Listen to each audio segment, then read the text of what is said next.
For 12 years, Kathleen "Cat" Morgan lived in silence, her Top Gun past buried beneath dust and regret. But when a young pilot vanished mid-mission, the Air Force came knocking, because sometimes, the future still needs its ghosts. The morning sun filtered through the hangar's old skylights, casting golden shafts across rows of aging aircraft. Kathleen "Cat" Morgan moved like clockwork, head down, sleeves rolled, grease on her fingers, as she fitted a new manifold to the intake of a dusty twin-engine Cessna. No jet engines. No HUD. No cockpit warnings blaring in her ears. Just metal, torque, and silence. It was a life far removed from afterburners and dogfights, and that's exactly how she wanted it. "Hey, Cat." She turned. A young mechanic, Tyler, barely out of community college, was waving a clipboard at her like it might explode. "We've got another intake job coming in." Flight school kid overshot the landing strip again. Cat gave a tired smirk. "Second time this month. Maybe someone should teach him what those big white stripes on the runway mean." Tyler chuckled, oblivious to the edge beneath her humor. He didn't know who she really was. None of them did. Around here, she was just Cat, quiet, capable, probably ex-Air Force, maybe maintenance crew, maybe not. Rumors floated, but no one asked. And she liked it that way. 12 years. 12 years of silence. She pulled the brim of her cap lower and returned to the Cessna. The smell of oil and heat was comforting, predictable. Not like the cockpit of an F-22, where decisions were made in milliseconds and lives could vanish in the space between heartbeats. The hangar radio crackled to life. Tyler reached over and turned it down, but Cat had already caught the broadcast. Eagle Base confirms unidentified aircraft breached airspace during NATO joint training operations. One pilot unaccounted for. Civilian air traffic advised to avoid the perimeter. She froze. The words stirred something old and unwelcome inside her. Eagle Base. That was only a few hundred miles north. She straightened, slowly removing her gloves. Tyler noticed her sudden stillness. "You all right?" he asked. Cat nodded once. "Yeah. Just remembered something I forgot to do." She walked out into the sunlight. The airfield stretched flat and empty under the rising heat. She stood on the cracked tarmac and stared at the horizon. The last time she'd stood like this, she had been in uniform. 3 hours later, the knock came. It was a hard, deliberate knock, not the kind locals used. Cat opened the door of her small, single-story house and squinted into the daylight. Colonel David Rourke. He hadn't aged much. Still square-jawed, silver haircut regulation short. His presence brought with it the scent of kerosene and classified files. "Cat," he said, offering no smile. She didn't open the door any wider. "You're 3 years too late for whatever this is." He didn't argue. Just reached into his coat and handed her a sealed manila envelope. "One of ours went missing on a routine exercise over the Sierra Shelf. Young lieutenant. First solo run in an F-35. She didn't take the envelope. "You've got people for this," she said flatly. "You've got satellites, squadrons, drone feeds. What you don't have is a reason to be on my porch." Rourke gave her that look, half plea, half order. "He disappeared 20 miles from where you ran Dark Echo." Cat's heart caught in her chest. Dark Echo was a mission no one talked about. Not in public. Not in bars. Not even in the comfort of old war stories. "That's buried, Rourke." "Not anymore," he said. The envelope still hovered between them. Reluctantly, she took it. "I'm not flying," she said quietly, stepping back inside. He followed. The living room was simple. Framed photos of airplanes, not people. A Model P-51 Mustang sat atop the fireplace. No medals. No flags. Just silence. She slid open the envelope. Maps, radar snapshots, a flight log. Then, the photo. A young pilot, maybe mid-20s. Brown eyes, cocky grin, wings pinned fresh on his chest. Who is he? She asked. Name's Lieutenant Cole Brennan. Graduated top of his class. Never saw combat. And you lost him, she murmured. We lost his signal. He may still be alive. She looked up. What makes you think I can help? You flew Dark Echo. You know that terrain. You know what kind of interference lives in those mountains. And, he added, you know how to read a flight pattern when it goes wrong. She stood slowly. Her voice was firm. I haven't touched a jet in 12 years. Maybe, Rourke said. But I've read your record. You don't forget instinct like that. We're not asking you to fly. Just advise. She turned away, looking out the window toward the field. What aren't you telling me? Rourke hesitated.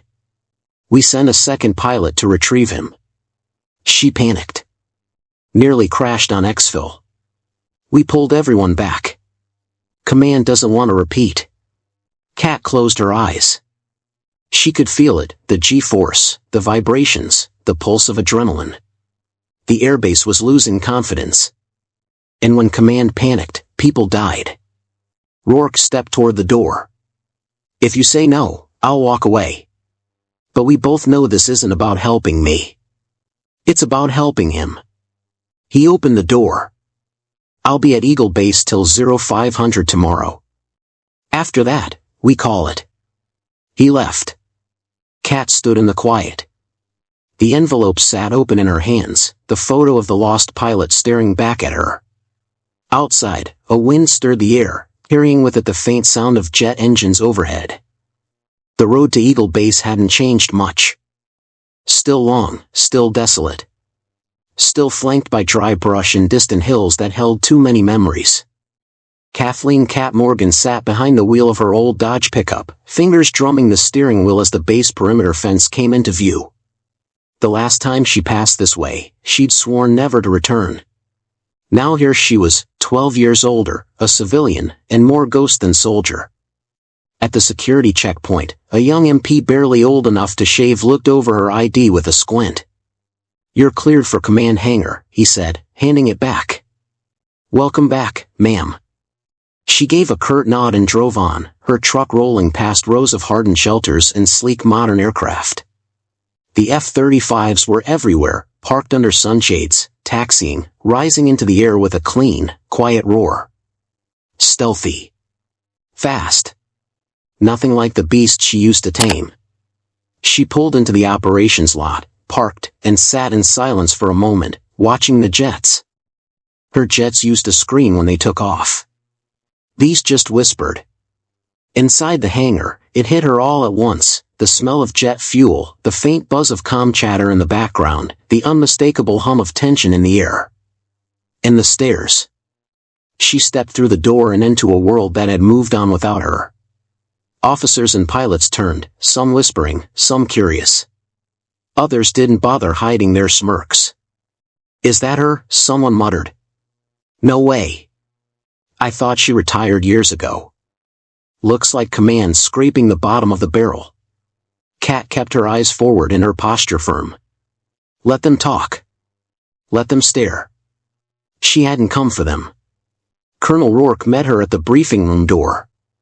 He looked more tired than yesterday, but there was relief in his eyes. You made it, he said simply. I'm not staying, Kat replied. I'm just here to take a look. Rourke gave a slight nod. Understood.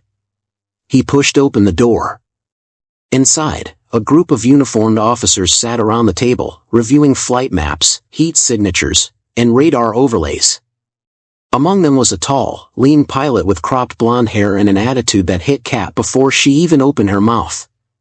Colonel, is this the consultant you mentioned? The pilot asked, arms crossed. I thought we needed someone with recent cockpit time. Rourke's jaw tensed. This is Commander Kathleen Morgan. Former Top Gun, Red Flag veteran, decorated combat aviator. She's here to advise. You'll show her respect. The pilot gave a half smile. Didn't mean offense. Just surprised. Ma'am. Kat looked her dead in the eye. Surprise is usually the first mistake in a dogfight. That got a snort from the corner. Another young pilot, younger than the last, leaned back in his chair. We're flying 5th-gen jets now, ma'am. It's not exactly the same game. Kat stepped closer to the table. No. It's not. It's faster, quieter, and packed with tech that makes you forget you still need instincts. That's why you're losing pilots. The room went quiet. Rourke let the silence settle before clearing his throat and gesturing to the display. Kat, we've compiled what we have so far. Lieutenant Brennan's last telemetry showed a systems drop just south of Ridge 6. That area has spotty comms and uncharted canyon turbulence. Kat studied the map. Her fingers traced the ridgeline. There's a crosswind channel here, she murmured. If he was flying low, which your telemetry suggests, it could have caught him. Threw off his vector. We ran that analysis, the blonde pilot said. Didn't find anything conclusive. Kat looked up. Did you run it based on Gulf era drift patterns? Because those winds haven't changed in 40 years. The younger pilot blinked. Rourke smirked. Kat stepped back from the table. I'll need flight footage, wind profiles, and his last helmet cam data. If you want to find him, don't fly like you're chasing numbers. Fly like you're being hunted. Later, Kat stood alone on the tarmac. An F-35 sat nearby, its cockpit open, ladder extended. The canopy caught the light just right, and for a moment, it reminded her of the F-22, the jet that used to be her second skin. A voice broke her thoughts. You really flew those things? It was the blonde pilot again. She stood with arms folded, more curious than confrontational now. I did, Kat replied. How long ago? Long enough. There was a pause. I'm Captain Dana Cruz. They call me Blitz. I didn't mean to come off sharp in there. Kat nodded. You've got a lot riding on your shoulders. You've earned the right to be sharp. Just don't forget that age doesn't mean obsolete. Blitz looked at the F-35, then back at her. Would you still get in one? After all this time? Kat's gaze lingered on the jet. She didn't answer. Because deep down, she didn't know. As the sun set behind the runway, Kat sat alone in the ready room, helmet cam footage playing on loop. She watched Brennan's final moments in the sky, his voice calm, then static, then silence. She rewound it. Played it again. Something didn't sit right. Not with the footage. Not with the terrain. And not with the fact that no one else seemed to see it. Her hand hovered over the keyboard. She typed a single word in the search field. Dark echo. Old ghosts don't sleep. They wait. The next morning, the base hummed with the same rhythm Kat remembered, boots hitting pavement at dawn, jets waking up under sunshades, ground crews moving with practiced urgency. Yet everything felt quieter. Smoother. Less human. Inside the operations center, Kat stood in front of a digital display wall, her arms crossed as drone feeds, terrain overlays, and satellite scans cycled through in real time. A decade ago, a crew of 5 would have handled these tasks. Now, a single operator, barely out of high school, clicked through with casual detachment. Still trying to match his final coordinates to the terrain index, the tech said, spinning a holographic map with his fingertips. We've got adaptive lidar filling in the gaps. Kat nodded, but her attention drifted. The room was all glass, screens, and soft keyboard clicks. No chatter. No analog maps. No grease-stained clipboards. It felt like flying with your hands behind your back, everything delegated to the machine. She turned to Colonel Rourke, who stood behind her. Too many layers, she said quietly. You're chasing a ghost with satellite eyes. You need boots in that canyon. A pilot's gut. Not just predictive overlays. Rourke sighed. I know. But this generation doesn't think that way. It's all systems first now. Kat's lips thinned. That's why they're losing pilots. In the break room, Kat poured herself a cup of burned base coffee. She stood by the window, watching two F-35s taxi out onto the strip. Sleek. Silent. A different species from the screaming raptors she used to fly. Blitz walked in and grabbed a protein bar from the vending unit. "You still watch launches like it's church," she said, unwrapping the bar. Kat didn't look away. "Old habits die hard." Blitz leaned against the counter. "You really think those canyons are hiding something? Or are you just chasing your own ghost?" Kat took a sip. "Both." "Fair." Blitz hesitated, then added, "I reviewed Brennan's flight again. He didn't deviate much until the very end. Could have been mechanical failure." "Could have," Kat said. "Or he saw something and reacted." Blitz frowned. "Like what?" Kat looked at her. "That's what I intend to find out." Later that day, Kat wandered through Hangar 4, where flight crews ran pre-checks on the next sortie. The sound of power tools, pilot banter, and hydraulics hissed filled the space. For the first time since she returned, it felt a little like home. A young tech looked up from a terminal. "Hey, ma'am. You need something?" "Just watching," Kat said. That's when she saw it, a simulator pod tucked in the back, mostly unused. Sleek, compact, nothing like the beasts they trained in years ago. Curiosity tugged at her. She stepped up to the console. The tech raised an eyebrow. "You want to take it for a spin?" Kat paused. The old instincts stirred. "No harm in a few minutes," she said. The pod hissed open, and Kat climbed in. Inside, it was familiar, sort of. The controls were sleeker, digital readouts replaced analog gauges, but the cockpit still had a heart. Her hands found the stick, and muscle memory kicked in. A part of her she thought dead suddenly snapped awake. The sim booted. She launched into a virtual canyon run. At first, her flying was shaky. Too fast into turns. Too conservative on throttle. But then she relaxed. Leaned into the seat. Trusted her gut. The terrain flashed by in simulated blur. Narrow ridges.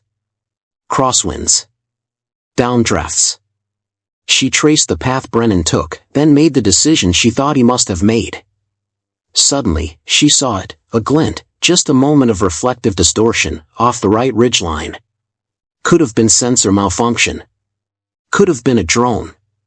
Or something else entirely. The sim warned of collision. She banked hard, rolling the F-35 through a canyon cut, just as it clipped the edge of her wing. System fail. Crash. The pod powered down. Kat sat in silence, breathing hard. When she emerged, several younger pilots had gathered nearby. Blitz stood at the front, arms crossed. "That was a hell of a run," she said. Kat wiped her brow. "I crashed. You flew better than most of us do on our best day. You were cutting that canyon tighter than regulation allows." Kat shrugged. "Regulations are written for people who don't know how to fly." A chuckle from the back. Then, a familiar voice, one that dripped with sarcasm.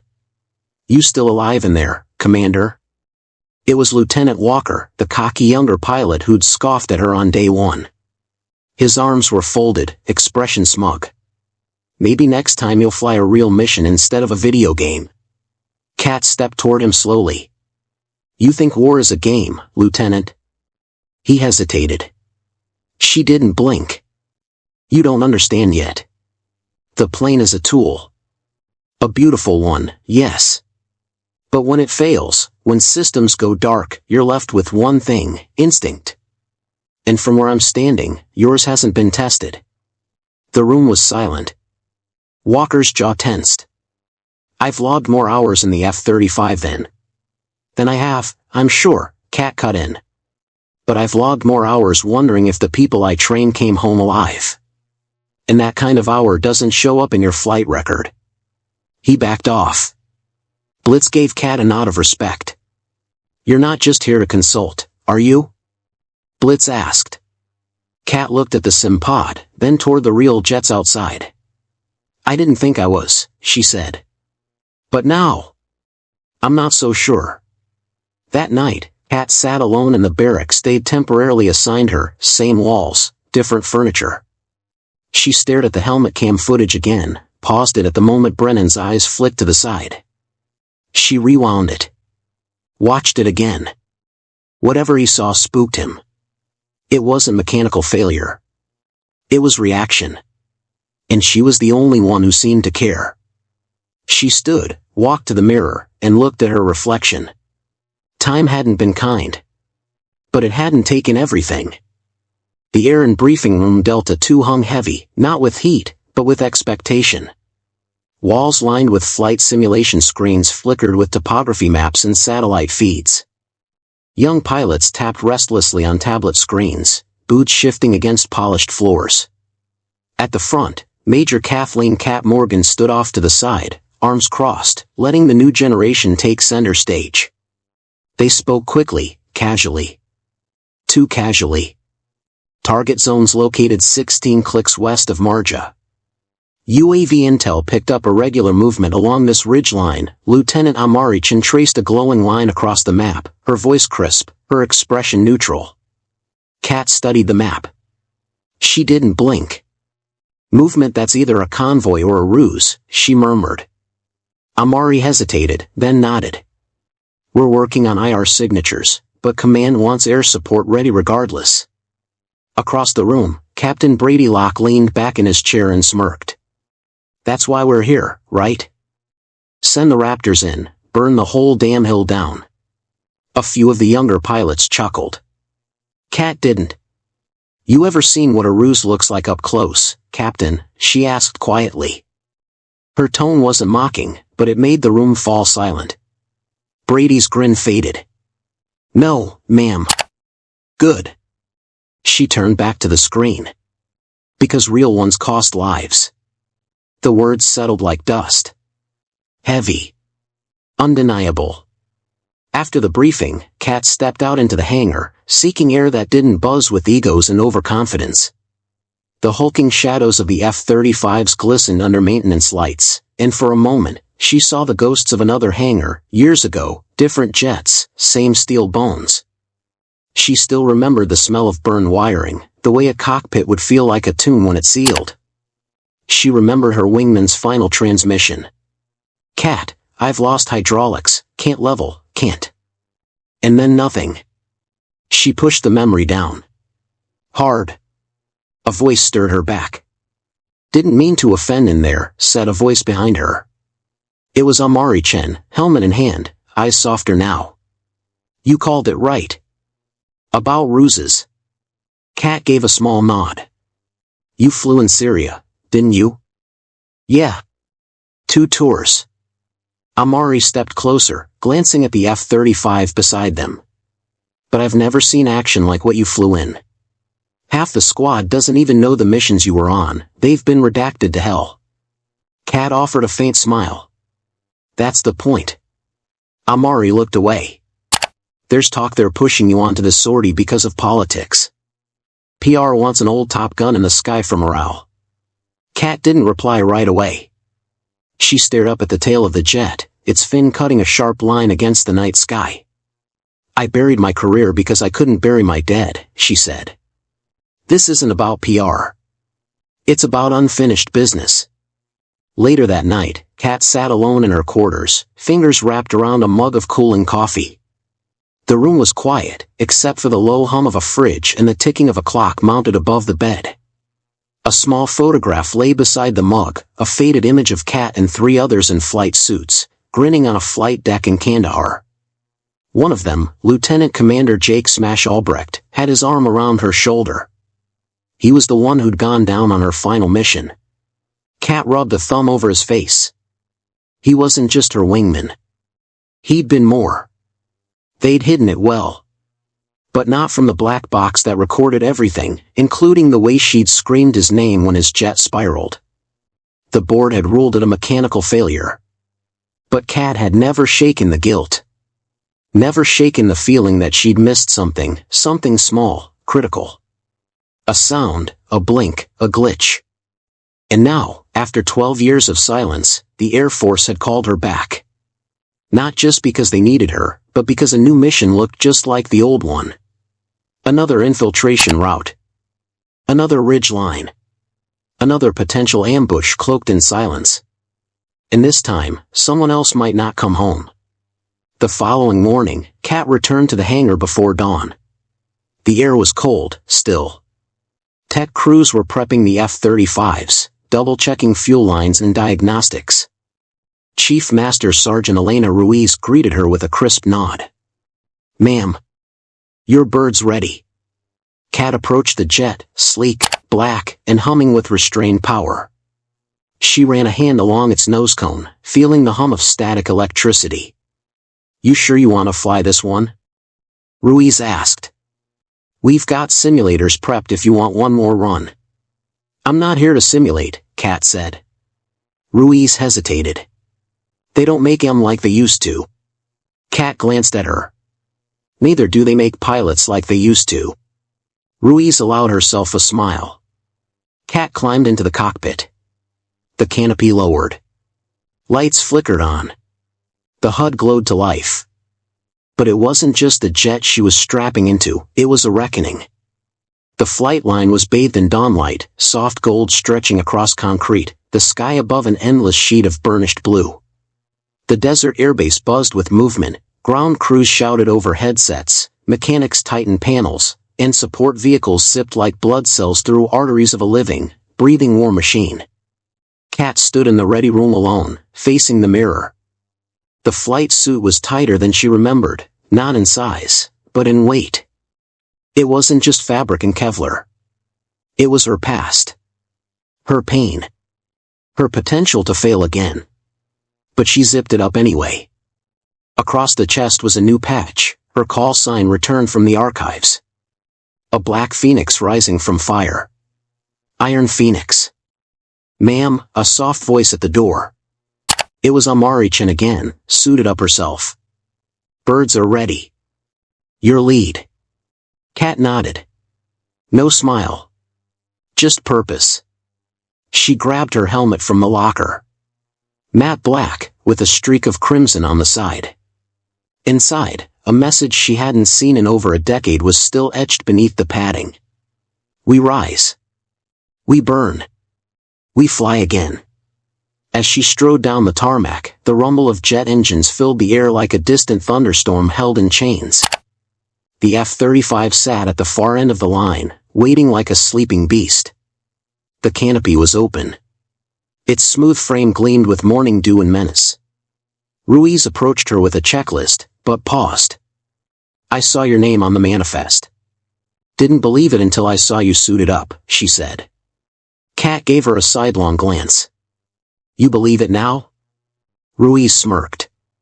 "I do. Just don't prove the brass wrong."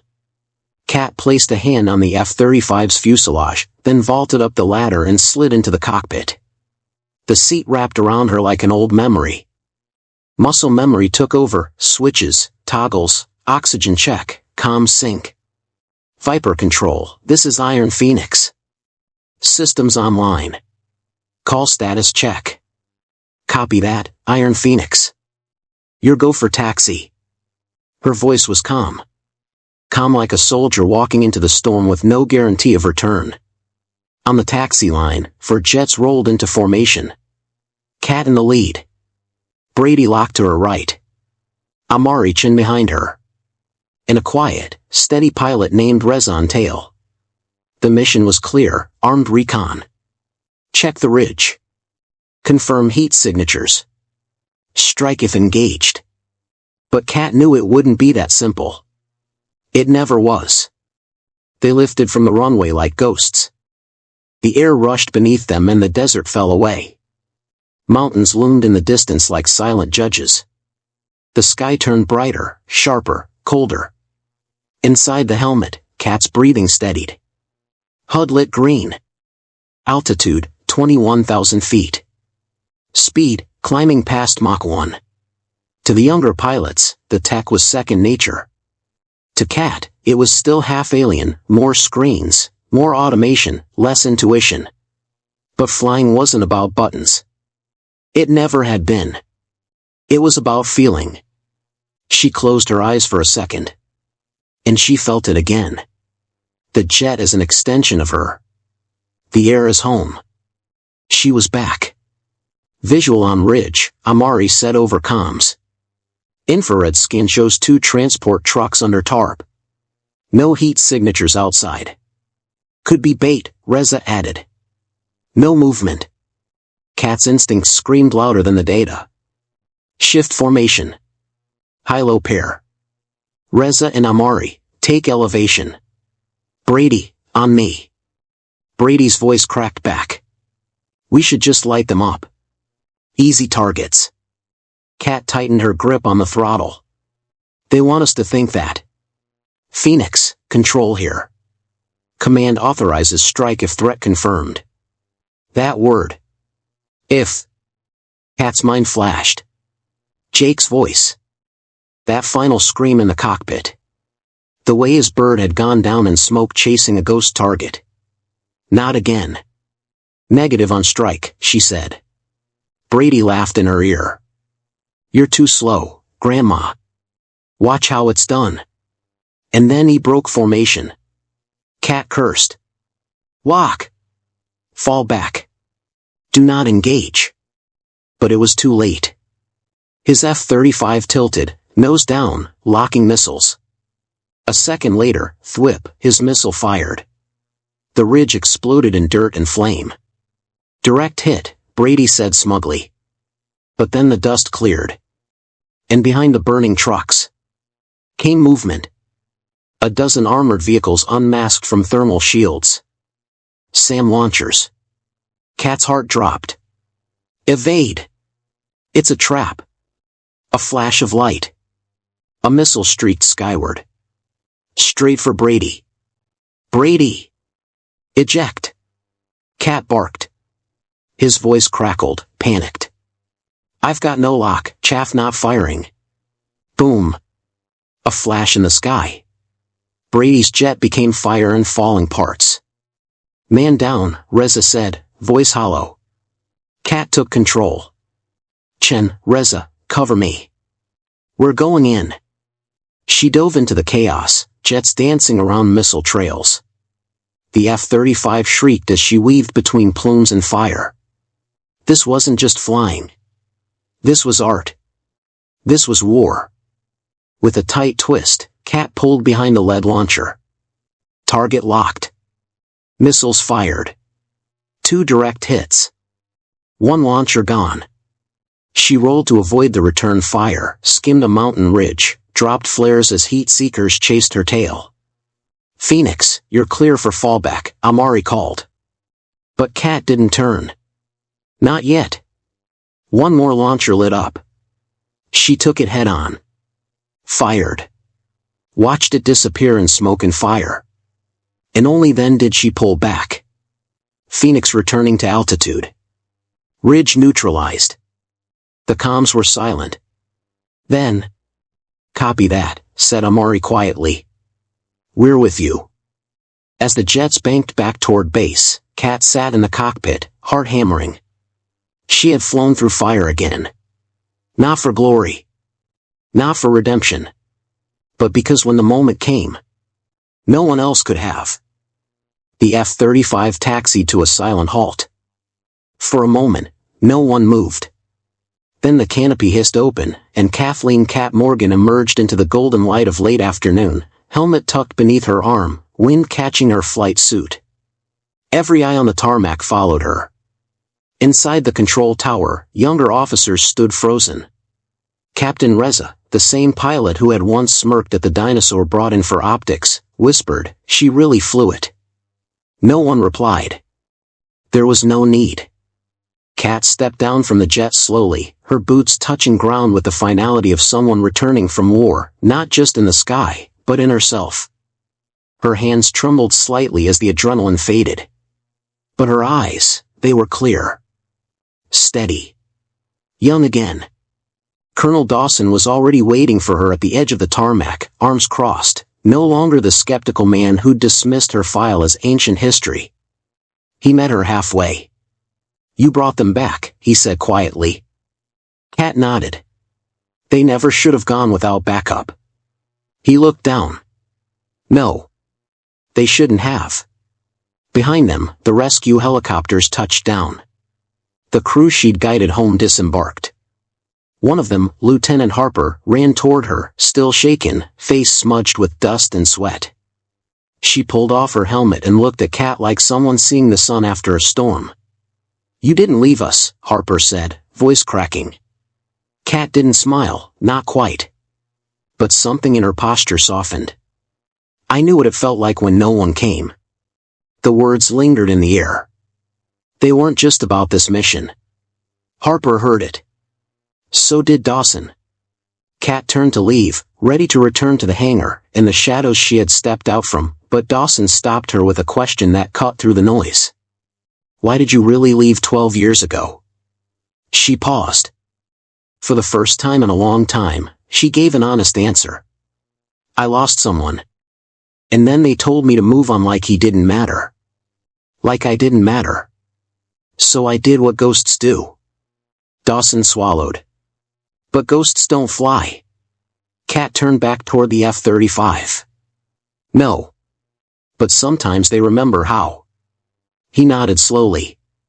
We could use someone like you around, Morgan. Not just in the cockpit. We've got cadets who think war's a video game.